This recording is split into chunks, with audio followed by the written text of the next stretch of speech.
Bizde bir firma 2 adam özüne подключение kılasın, keyin anın astındagılardan bizge akça düşöt, алардын астындагылар да özünçө adam tapsa.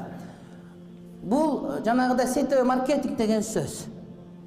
Продукция адал болуш толук түрдө мүмкүн, урматтуу бир тууган, ага айтпайбыз. Мен ошол жерге компанияга 2 адамды алып келип киргиздим, сүйлөшүп бияка киргиле сонун экенди алып келдим. Мен экөөнү алып келген үчүн мага булардан акча түшүп турат, процент. Компания мага берип, бул адал. Ушул экөө дагы 2ден адам алып келди.